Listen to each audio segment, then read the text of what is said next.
Good afternoon, good evening, good morning, wherever you are in the world. I'm Mark Clegg and welcome to the Photographer Academy and one of our Top Tog webinars. We're live at lunch here in the UK, and today I'm joined by the fantastic photographer Jonathan Taylor, who's going to be looking and opening our eyes to some hard-hitting photojournalism. In case you haven't got a clue who we are, I'm Mark Cleghorn, that's me on the left-hand side there, and I'm the training director for the Photographer Academy. Jonathan, welcome. Thanks very much for giving up whatever time it is in the world for you today. What time is it? It's just 7 minutes past 7.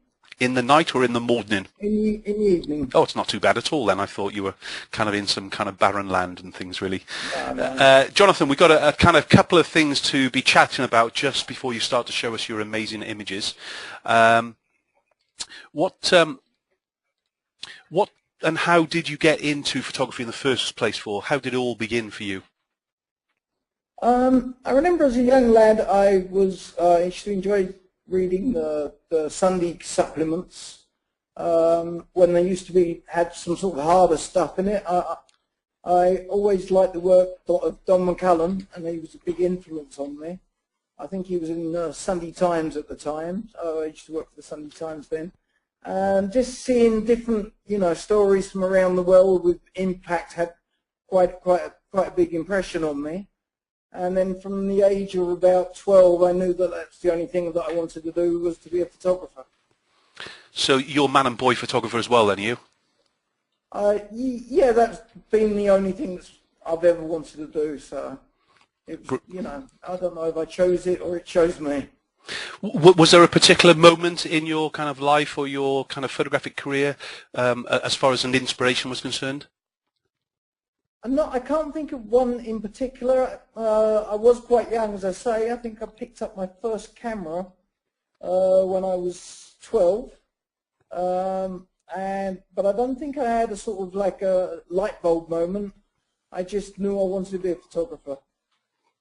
Brilliant. Well, without any delay, let's give you the screen. I'm just going to pass you the screen to make sure we've got everything ready for you before you press show, and then we're going to be seeing some of your amazing photography. You should be seeing a screen now that says show now, and we're there. Brilliant. Okay. Take it away, Jonathan. I can hear you and I can see all your images. Great. Thank you. All right, so I just talk about how I got this image, do I?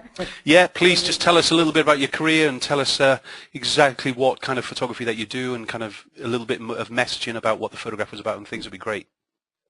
Okay, well, I've lived in Asia for over 20 years. I studied at the London College of Printing. I did a little bit of work back home, like for the Independent and people like that. And then I came over here.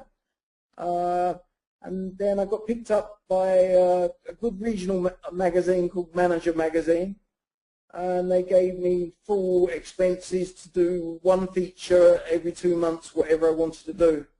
So in that time, I grew to love Asia, and I didn't really choose to live here 20 years, but I've just been here 20 years, so this is my neck of the woods now. Was there a reason why you went there specifically? Not particularly. I was kind of having a late gap here. I'd already done my study. I was already working as a professional photographer in a studio back in London, but I thought I sort of had a late gap here, I suppose. And as I was travelling, I just fell in love with Asia. Brilliant. And can you tell us something about this photograph that we're seeing now? Well, this picture was commissioned by Spectrum, which I think goes inside the Scotsman. They said they wanted pictures of a special police unit that deliver babies on the street in the streets of Bangkok. This unit was set up by the King, and I agreed to the job. I think they gave me a 4-day commission, and then as I sort of put the phone down, I'm like, oh, hang on a sec, I've got to get the money picture, and the money picture's got to be a baby being delivered. This could be like the longest 4-day commission of my life here. But I was with this unit for 2 hours, and the call went out, and I was on the back of the motorbikes with one of these guys, and we got to see this fantastic, child being born in the back of a taxi on the busy streets of Bangkok. It's a fantastic one. It still looks like the cleanest baby I've ever seen born, to be honest. I've had editors actually ask me if it's been photoshopped or if it's real or if it's a training session. I've seen things on forums saying, "Oh, Jonathan Taylor's faked it" and things like that. So this editor asked to see the dirty end. Believe me, there was some mess, but I think the baby's had a little bit of a wipe down at this point. Brilliant. But if you zoom in, believe me, there's some blood there, and there was a lot worse than that as well. Well, we'll leave it on your screen to be able to zoom in and out. We'll leave it to your discretion, as it were. Yeah, it is lunchtime here. But I don't think you need to. I thought babies did come out a bit more messy, though, I must say. Cool. Thank you. Got the next image there? Oh, the next image. Sorry. Right. How do I do that then? Space bar? Or, sorry, not the space bar, the right arrow? I'm going to get rid of you. Hang on a sec, please. I have to make sure I'm still on bridge. Go back to bridge, and then it should. Okay. Are you there? Yeah, I'm here. We can see you again. Sorry. Okay. Well, this was when I was working for Manager magazine. I was commissioned to spend some time in a slum, inner city slum of Bangkok. And I noticed that they were smoking this unusual thing I've not seen before, little red pills that they were smoking, and they were gambling and getting very, very drunk and getting very aggressive, and then a fight broke out. I was inside at the time, and I had the settings wrong actually, so the first frame I had, I was still set for being indoors, and it's about three stops over. But I can see it on the negative, and the actual first frame is a punch being thrown over my head and knocking into the other guy. But I was lucky enough to get my exposures correct to get this image. And actually, the drug that they were on is called yaba, which is methamphetamine. And since then, I've had time commissions photographing it, and I've appeared on TV documenting it as well. But this was the first Yaba-related photograph that I ever took. You're obviously in a kind of a very tricky kind of scenario in here with the people. Do you speak the languages fully?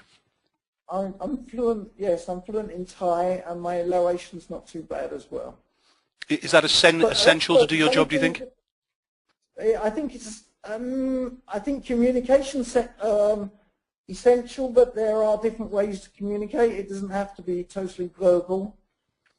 We've got hand gestures, we've got smiles, we've got ways to indicate, you know, that we're not causing you harm and things like that. But it does help. If you're in a country and you don't know the ropes at all, then it's best to get a fixer. And a fixer is someone that can get you in places like this. He can tell you when you're in too much danger. He can speak the language. He can translate for you. You can get your application sorted and your permission sorted. And does that fixer put himself between you and the scene, as it were, at times, or? Sorry, Mark. I talked over you there. That's okay. You know, does the fixer put himself between you and the subjects at any stage? I mean, if it's getting a little bit rough and things, really, or is that not his job? I've been with I've been BBC units before, and they're normally quite oblivion to what's actually going on, and the fixer has said, clear your stuff, get your stuff, move. We're leaving this situation right now, and then then it's time to go. Then you realise that you're in a little bit of danger. Probably time to leave. Brilliant. Take it away. It's back to you again. Sorry about that. No, but the funny thing with this picture was, at one point the two combatants turned to me and said, "What are you up to? Why are you photographing us?" And then some lady in the crowd said, "Oh, it's okay, it's all right. He's just doing a documentary." So they said, "Oh, okay then," and then they went back to fighting. So you know, it was just a funny situation. It was a bit scary, but it was just a funny situation. We've got loads of questions going through, so I'm just going to jump in and out every now and again, if you don't mind, just actually asking you them. One of the questions going through here is about copyright and kind of, do you have to get permission from these people and things? How does all that work when you take a photograph in a documentary style as you are now? how can you go on and sell that image without permission? In the old days, I'm not sure how the rules are because they are tightening up, but in the old days, if it was for editorial use, then you didn't have to get copyright. You didn't have to ask for model releases. I know America have got a bit tighter in this regard, but I still think if it's only editorial and you're not going to use it for any like sponsorship deals or anything like that in any sort of commercial way, then you don't need the copyright from the participants or from the subjects. If you did, then you wouldn't be able to have news. You know, the BBC, what would they do? Exactly. Thanks for that. Sorry, go ahead. That's you stopped me now. I'll move on to the next picture. Brilliant. Okay, this is just going back to okay, I've done heavier stuff, but this was the sort of stuff I did when I first come to Thailand. And for this picture, I actually lived on a Muslim fishing village. I lived with them for 10 days. And I used to actually go out fishing with them and got to know them and ate with them and lived on their patio. And a lot of the things that I did, I wanted to sort of experience the life and feel it before I even got my camera out. And hopefully that then the sense of empathy and warmth also shows in the photographs. And I used to write then at the time, so of course you've also got the copy to write. So, so I just put this one in. It's very much a blast from the past, but I can see that it could be cleaned up a little bit. But you know, it's film.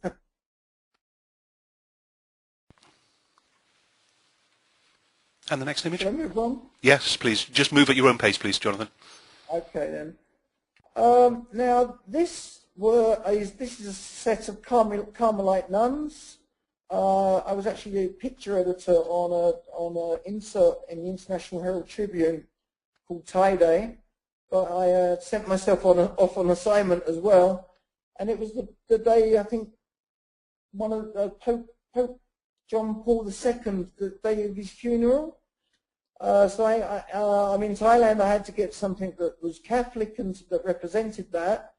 Now, Carmelite nuns are obviously very recluse, but I asked permission, and I wouldn't normally think that I'd get permission if I could get a photograph of them, and they said, yes, you can, but I had to stay past the lattice work. I could have put my lens through the lattice work, but I used the lattice work to give it a sense of framing and also to give them a sense of reclusiveness.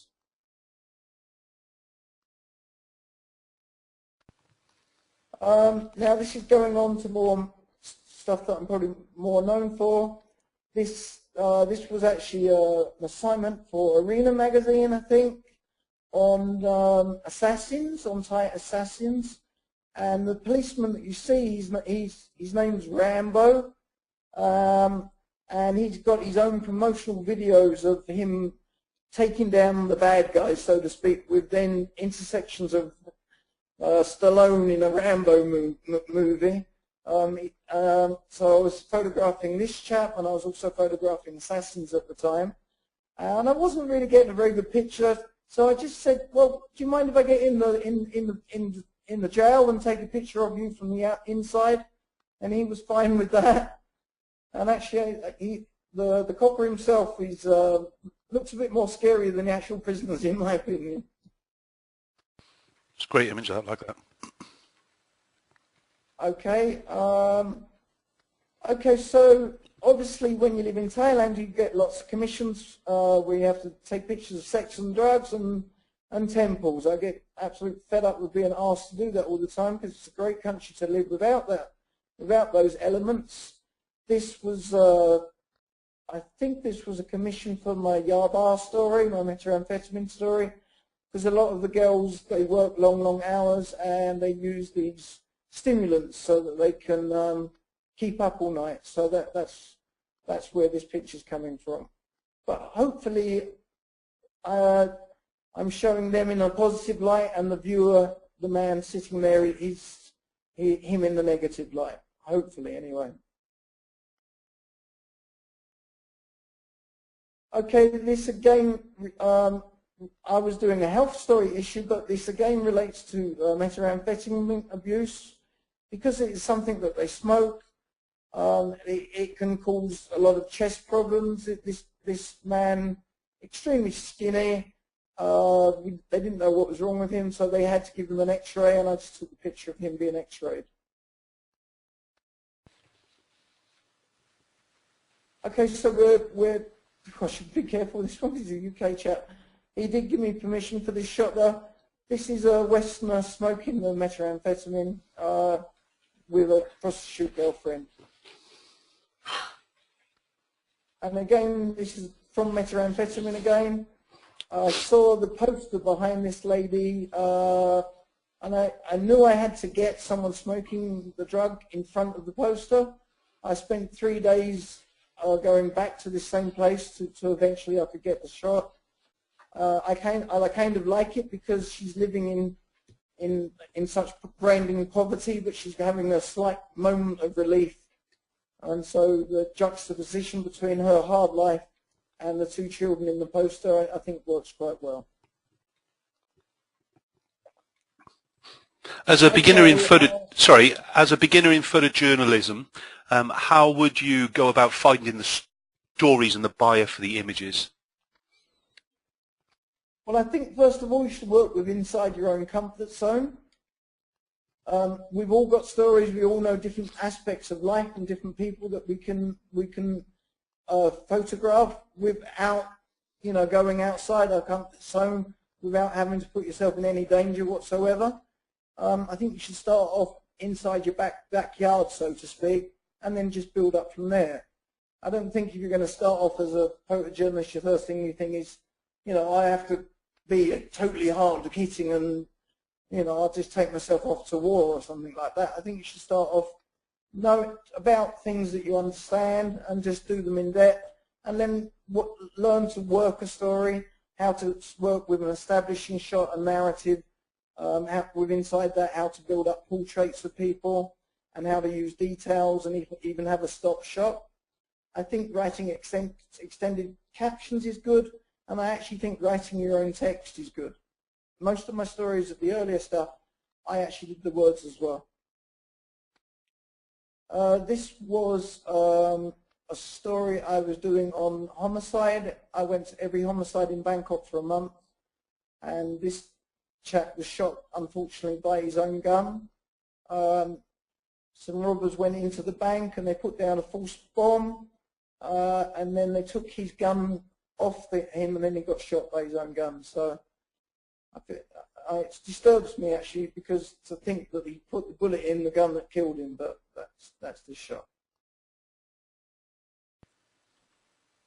This is going back to, and it's not a great shot, but I can't show the faces of these guys, but this was the arena piece I did on assassins, and these guys have been on a driving range, on a shooting range, and they're just cleaning their guns.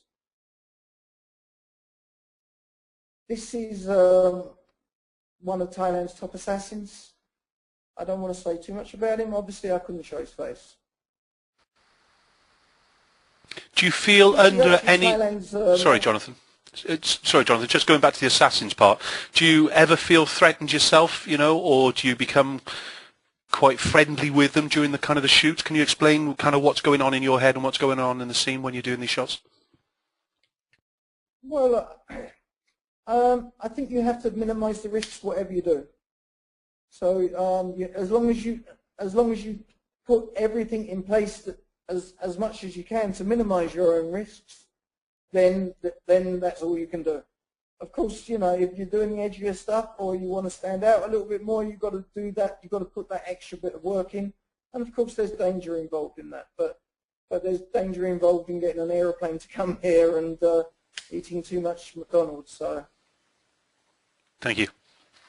Yeah. This is Bangkok's main.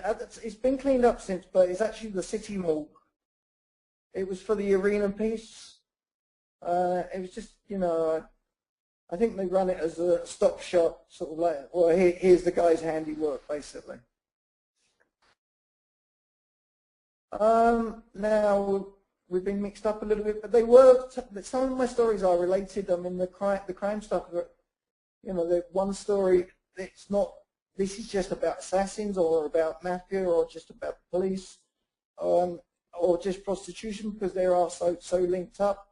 But I think this was, I can't remember exactly what story this was, but these teenagers have been caught, obviously, and they're going to spend the rest of their lives in prison. The drugs are on the left-hand side of the frame.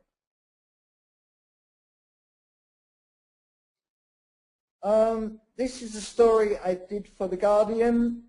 It was when America were looking for weapons of mass destruction in Iran. Iraq, that's not Iran's coming soon. I wanted to show, well, you use weapons of mass destruction. It was called Agent Orange, and the effects it's had and still having on the populace. So this is someone suffering from the effects of Agent Orange. And again, this is an Agent Orange photograph. I've worked with special needs children in the UK, but the clusters of special needs and the extent of their performances, really it's like smoking does give you cancer. And the defoliant that the American used in that war definitely caused these problems, even though they've never admitted to it or they've never tried to. Well, actually, they're making some little signs that they might help out a little bit now. But so it's an old story, but it's one that still needs to be addressed, I believe. Again, this is Agent Orange. I don't want to look at that one too long. And again, this boy had a heart defect. Again, you could argue that children do get heart defects all over the world, but it's the clusters of heart defects, the clusters of problems. He didn't survive the surgery. This again is from Agent Orange. These children have hardly got any skin. And again, this is my Agent Orange in Vietnam. I think this was New Year's Eve, actually. I think it was the last shot I took from the series. I spent 10 days there, and I felt pretty tired by the end of it, to be honest. Okay, this is a story that I was commissioned for, I think, by the Sunday Times, on a chap called Chewit, who's a political chap here that used to own lots of massage parlors.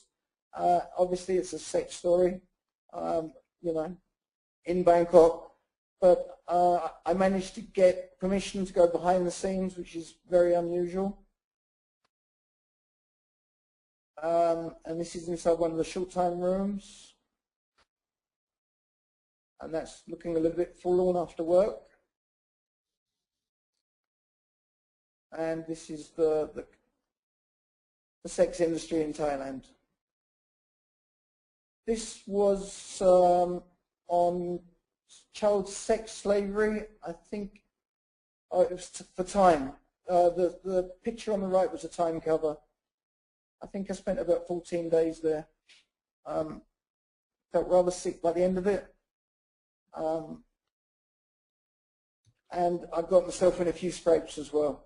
I had to fight my way out of one of these places because they wanted my film. I was using film, but I wouldn't let them have the film. Can I just stop you for a minute, Jonathan? Jay and I were just about to ask the same question, what I'm going to ask you now, and at the same time, about 6 or 7 other questions came up with exactly the same thing. It was, how the hell do you deal with the emotion, your emotion, when you're shooting such, you know, harrowing images and kind of things that are so close to home and things? Really, what allows you to separate yourself from the shot to the man? All right. I'd just like to address one thing before I move on to your question, please. Sorry, yeah, please do. The girls in both these pictures knew exactly what I was doing, and they gave me permission. The girl on the right said, "I don't have a voice. I want a voice. Yes, I know what it is you're going to use it for," and gave permission. Obviously, she's a minor. She can't sign a release form. But at no point I feel that I've been abusive to these girls in any way whatsoever. I'd just like to say that. How do you stop the emotions getting to you? Well, when you're working, you're being professional, but it comes out in other ways. And I'm not sure we do cope with it all the time. Yeah, I'll put it that way. I'm not Thank sure you. we do No. total kills. Thank you very much. Yeah. Okay, so we're sorry, that was from before. Okay, and it's a bit of a mix-up with my line here because I was rushing a little bit, but this is the actual pill, methamphetamine. This was from a small-time dealer, and he was just showing me the pills that he was selling. There was a program I saw on BBC, I think, Sarah, someone that said, oh, it's the latest drug craze coming out of Thailand, we're all going to suffer from it soon. This picture's about 12 years old. Sometimes that's sort of journalism that the BBC do, or some people do when they don't live somewhere, or they're not using the right pictures. It's just shallow documentary, and it's not. I don't give it much worth. Anyway, this is a small-time dealer, and this is the process of him creating the foil, and they adapt lighters so that they can smoke the drug. Now, hopefully, I've got someone smoking the drug next. No. No, this lad, they used children to run the drugs, and this lad has been a drug runner since he was 4 or 5, I think, and obviously he smokes rather a lot. And I asked him, well, why do you smoke the drug? And he said, because he's never known any warmth in his life, which I found quite moving. Okay, I was actually with the BBC when I took this photograph, but the BBC wanted to follow me around for a week, and they said, we need you in action, and again they wanted to go into my stronger stuff, where I said, well, you know, I don't only do the harder stuff, but they wanted me at a homicide scene, so actually this shot was done for the BBC. This was the first time cover I did of someone smoking methamphetamine. I was actually told near enough space at the top, obviously, and she wanted to see lots of smoke. So it's that was for the cover. This was the main lady in the story. It's a bit like a Marlene Dietrich picture, I think. I'd call it Rembrandt lighting now. I didn't know what Rembrandt lighting was at the time, but I bought the light in the slums is not enough, but I bought a little, you know, like a £7.50 light that I lit her face up, and so to a certain degree I set the lighting up, but the rest is just her. Now, in the timepiece, they said they wanted motorbike racing. The smokers not only had to smoke, there had to be a hierarchy of just people that are doing it sort of like teenagers just as a bit of fun, you know, on a Saturday, you know, like teenagers do back in the UK, I suppose, and then the harder level drug users. But there had to be motorbike racing involved. So for this shot, I'm actually on the motorbike facing backwards with my belt behind the guy that's in front of me. And I actually sent, it was for time, and I actually sent my negatives off because I had to rush off to another story. And I apologized. I said, oh, I don't think I got a shot for you. It was just so hectic. But actually she chose this frame herself, the picture editor, and I quite like it now. It's got a little bit of power to it. Okay, it's too heavy for me to look at this one, but it's again going back to my homicide story that I did. Okay, I did a set of pictures on children that have been sold by their parents in Cambodia and Laos, and they're sold into mafia syndicates. So that's her minder, but that's not her family, and they're basically just being sold by their parents, and then they beg on the streets until they don't look cute anymore, and then they're abandoned on the streets of Thailand.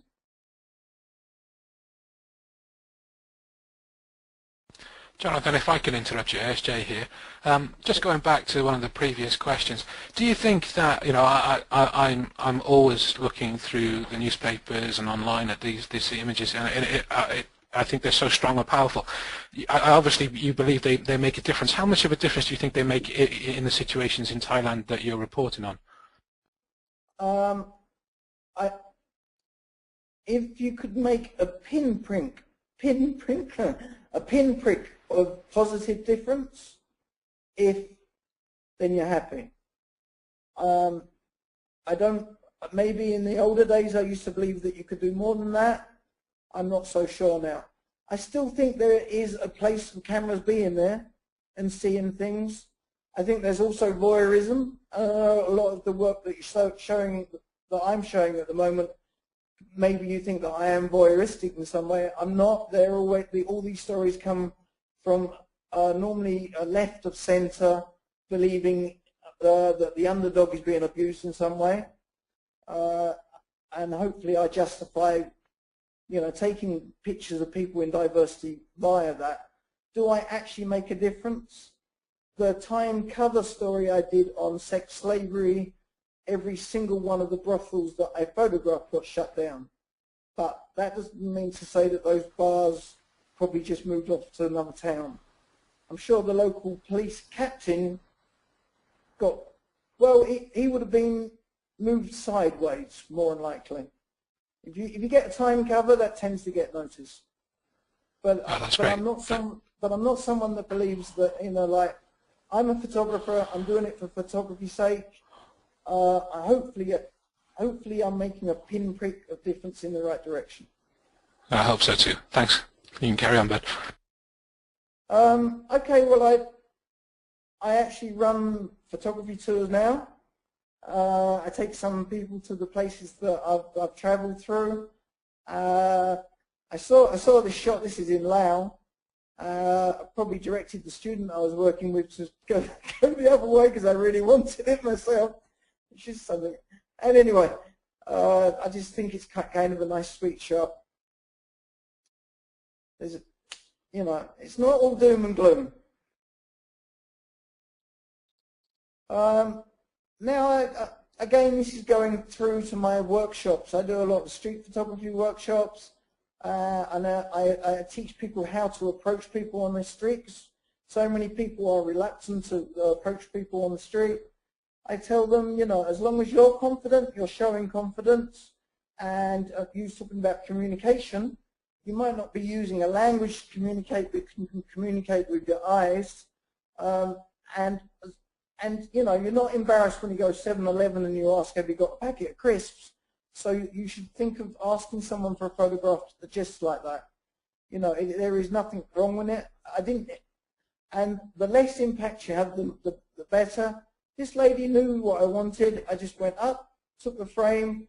She didn't smile for me. I don't really want people to smile for me. And then I just gave her a little smile of recognition, thank you very much, and then walked on. Again, this last one and this one, these are from Chinatown. I've got a photography school and studio, and I'm very near Bangkok's Chinatown, so there's a plethora of pictures out there. So if I get tired of doing the heavier stuff, I take shots like this. Mind you, this isn't a soft picture. And again, I walked up. The lady knew I was taking her picture. She didn't look at me. She didn't smile. She wasn't angry that I took her picture. I was just illustrating her life. She's obviously done a hard day's work. She's sitting there at the end of the day reflecting on it. And I like this shot. I think it's got a bit of feeling to it. Again, this is, I love Laos, northern Laos. This is from near Luang Prabang.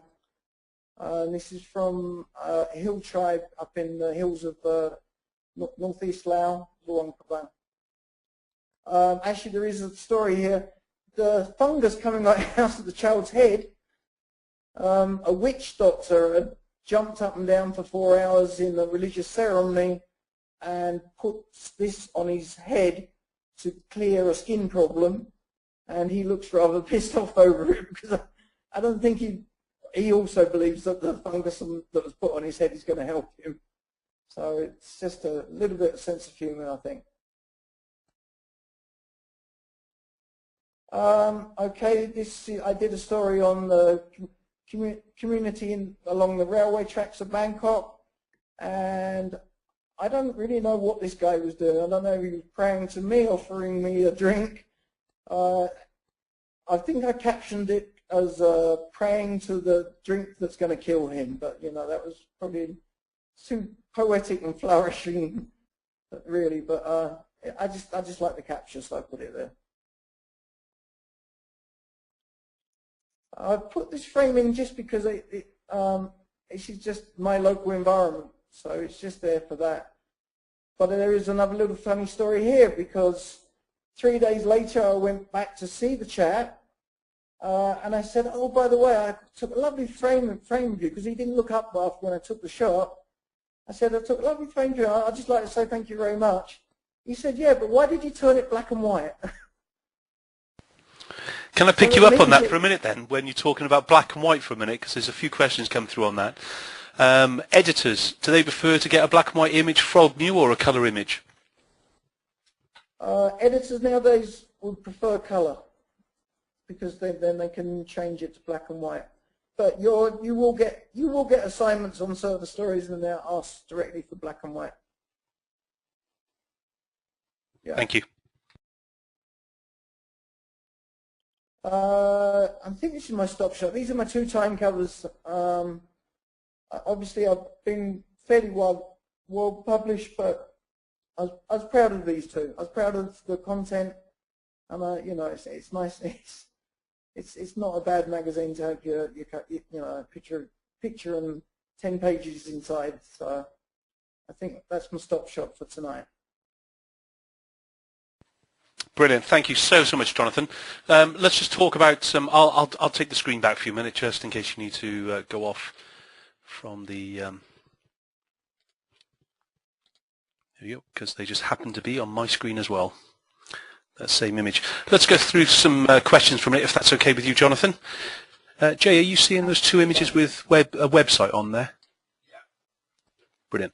Okay. Yes, yeah, the Times, yeah. Brilliant.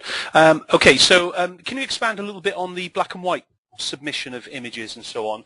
Because there was quite a lot of questions going on with that. If you definitely see an image and you think it is black and white, is that how you submit it into the editors, or do you play safe and kind of send in the colour image? No, I think a story and a subject, I'd make the choice at the time where I'm creating the story, rather than a post-production choice. So if it's a story that I think suits black and white, then it will be black and white. If I think it suits colour, it will be colour. If I'm shooting film, then obviously you've got no choice but to change.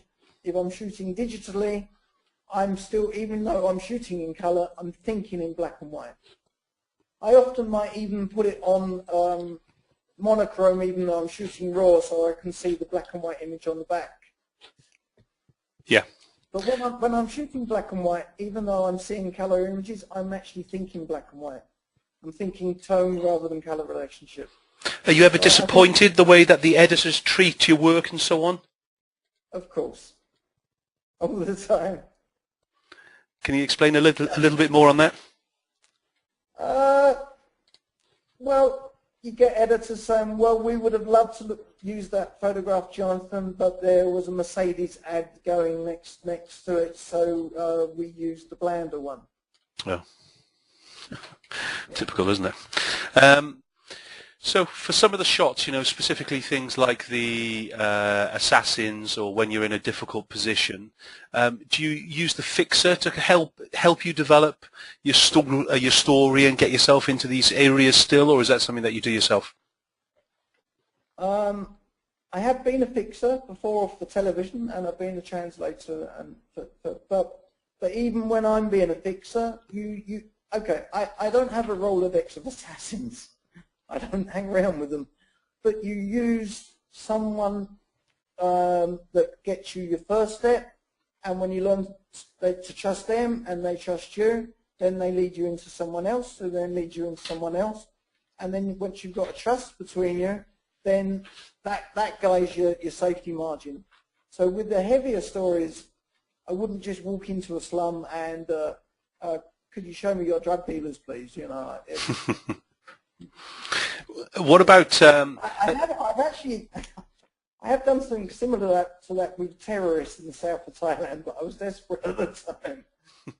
Is there any topics that you wouldn't cover? Is there any jobs that you refuse because it's not your thing? I think a lot of the stuff that you've seen, I would cover in the right circumstances, but a lot of the, I don't know what's, a lot of the sex and drug stories in Asia, I'm not looking to do much work in that area anymore, unless I really, really believe in the story.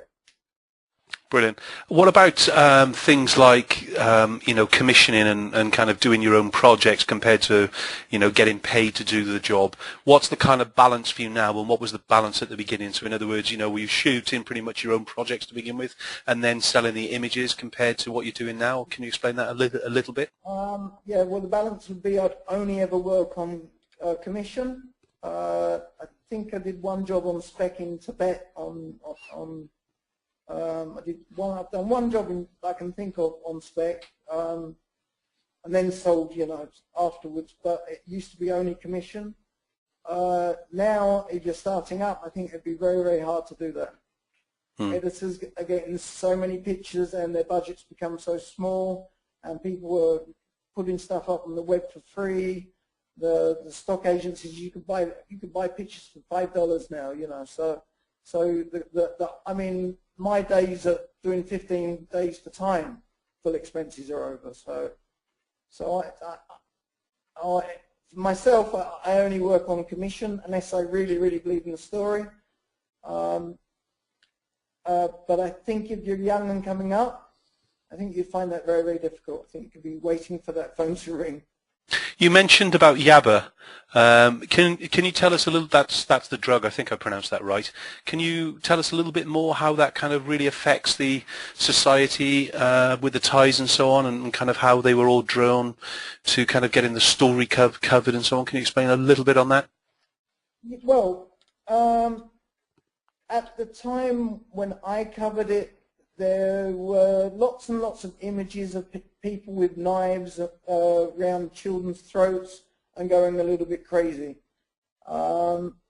It is a methamphetamine. It does lots of damage to your brain. But you can also overshoot a story. You can dramatize it to your reader, like the thing that I saw on British TV 2 weeks back, where it's the worst drug in the world, and like Thailand's spreading this evil to the world. It's not like that. I'm sitting here with a Heineken in my hand. My limits, one large beer, maybe two, but it's still a drug. There's this tax on it. So I'm not gonna be someone that's on a soapbox saying, oh, this is dreadful, it should be stopped. The picture on the left is absolutely something that's dreadful and be stopped. But it's the social consequences of things, and it's the underlying problems that are causing people to get to be alcoholics, or to be paedophiles, or to be drug addicts, which is normally to do with, being disenfranchised from the society that they're living in, so they've got no other address to either get off their head or be addicted to something, or be into crime or stuff like that. So it's not, it's not the root of the problem. It's just part of it. Brilliant. Does that make sense? It does, yeah. I'll jump away from that for a minute, and then we'll come back to kind of the human part, if you don't mind. Let's talk a bit of technical for a minute, Jonathan, if you don't mind. Kind of when you're going out to do a job, are you carrying loads and loads of kit, or what? Can you kind of explain what's in your bag? I'm shooting D800 at the moment with the D700 backup, 2470 2.8, and then a 70 to 200 2.8, which I rarely use, and then fill-in flash or for photojournalism. Obviously, I do a lot of commercial work now, so I use Bowings for my commercial work. imported quite a bit of Bowen equipment in. Brilliant. When you're teaching your street photography, have you got a favourite lens? Well, I think you need to get up close and personal, so 24-70 is fine. I normally get my students to, if they're full frame, to be on 24 up to 35 and move 2 steps further closer to the subject. They're not allowed to zoom in. Speaking about zooms there for a minute, obviously kind of you began your world in film. When you were shooting film, were you shooting with zoom lenses then, or were you on prime lenses? No, I've still got them. 24, 28, 35 was what I mainly shot with. I carried a 50 and I carried a 105. Any reason why you've jumped away to zooms then instead of primes? Because the tests were showing me that they're actually better quality than the primes often. Okay, brilliant. It's true, but according to Ken Rockwell. Great. Just kind of finish off before we go. Well, let's come back to the kind of the human aspect now. Just kind of finish off with the last question I've got on the panel. Some others that we've kind of made kind of notes of from the panel, but before we go back to those, some of the images are very hardcore. However, some have a softness and grain to them. Is this accepted, or do they prefer a sharper image with good light, or does this deter from the image itself? So in other words, what is an editor really looking for in an image besides for the content? Are they looking for light, so you can pretty much shoot as high ISO as you want? If they're a good editor, they're looking for images that resonate. They're not worried about f-stops. They're not worried about what's in your bag. They're not worried. They're looking for a story that has, resonates with the viewer. And that's all we're trying to do, is resonate. Brilliant, Jonathan. Okay, so I've got a couple of questions on here. Some of them I've asked as you go in along kind of thing with it, but let's just kind of jump down the list. Can you tell us some of the photographers or even photographs that have inspired you as a photographer again? As I've mentioned Don McCullen. Some people joined us late, that was all, that's why I wanted to go over them. Yeah, I've mentioned Don McCullen. There's a huge list, to be honest. There's a huge list. Okay, no problem. There's a huge list, and I don't know where to start. Okay, brilliant. And it changes all the time as well. I like some of the upcoming photographers as well. So, what would be one of the most interesting pieces of work that you've been doing so far in the past few months, or something like that? Interesting piece of work that I've been doing. Recently, anything good? The only thing that I'm passionate about at the moment is the children that are being brought into the country, sold into the mafia groups. Apart from that, I've been doing quite a few 360 panoramics and photographing businessmen in suits, and actually making a living out of my trade as well, which we have to do now and again. Okay. And what do you think the future holds for photography? Will you continue to stay around the Southeast Asia kind of element? As in myself? Yeah. I mean, I've never intended to sort of be here as long as I have, so I could leave tomorrow, or I might be here in another 5-10 years. I'm not really sure. Brilliant. Jonathan, that's been absolutely fantastic today. Thank you so much. Jay, any last questions that you'd like to ask Jonathan? I'm just going to link off to his website in a minute. Anything you want to ask? No, I just wanted to thank Jonathan as well. I've been looking at over his work over the last few months in preparation for this, and I am a fan of documentary photography and photojournalism. So I find the whole thing very interesting, and I think he's answered the questions that I would have asked. I would have asked about how you detach yourself from it. I've always thought about it as something I'd love to do, but I don't think I could separate myself. I think it would overwhelm me so much, but I really, really am. It was great to see the difference today between the hard edge and to see the life as well that Jonathan captures. So I think I can see there the bit of balance that Jonathan's got going on in his life. And again, just to thank him for joining us. It's been brilliant. Well, thank you guys for having me. So, pleasure. I've posted just into the chat box, guys, some links to Jonathan's photography site. Also, I've posted a link to his photography school of Asia. We'll be putting those on our Facebook page. Worth going to have a little look. Let's leave some comments on our Facebook page today for Jonathan. It's been absolutely a brilliant kind of time. It's our first photojournalist, I believe, Jay, that we've actually had on the webinars now, isn't it? Yeah, so thank you so much. And I know this was lunchtime, and for some of you, I've had the comments coming through that it was a little bit kind of hard, some of the images. I do apologize for that, but you know what? This is Jonathan's world, and when we kind of look at the hard-hitting kind of photojournalism kind of stuff that you're seeing, we've got to actually face up to what is in front of us. We can't kind of hide ourselves away. I'm just looking at the Photography of Asia site now, kind of flicking through. It's on flash, so when are we going, Jay's asking. We'll ask Jonathan for a price, shall we? Because I fancy doing it myself, so we'll discuss that kind of following on anyway. So, Jonathan, you might be seeing two fat Welsh blokes coming out to visit you very, very soon. I'm back out in Taiwan next year, so fingers crossed we'll kind of take some time off and we'll kind of jump over to you perhaps, I don't know. All right, oh, that'd be great. Well, we could share a beer together anyway. That'll be good. Jay can't share the beer. That's a whole different discussion. Again, from me, Jonathan, for everybody who's taken part, thank you so much for joining us today. We've absolutely loved it.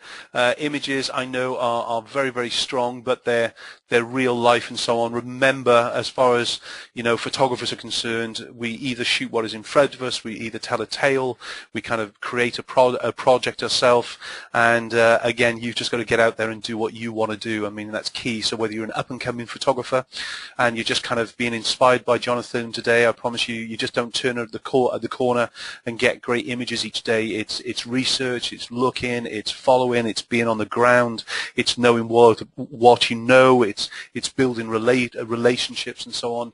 And then if you're a portrait and wedding photographer like I am, I'm basically just a prostitute. So there's a big difference in that. But Jonathan, again, on behalf of myself, from Jason, all the people on with us today, and of course the members of the Photography Academy, so much for joining us. And I wish I was there. I could have buy you another beer because you've inspired me a lot today. Thank you so much. Thank you. All the best. Bye.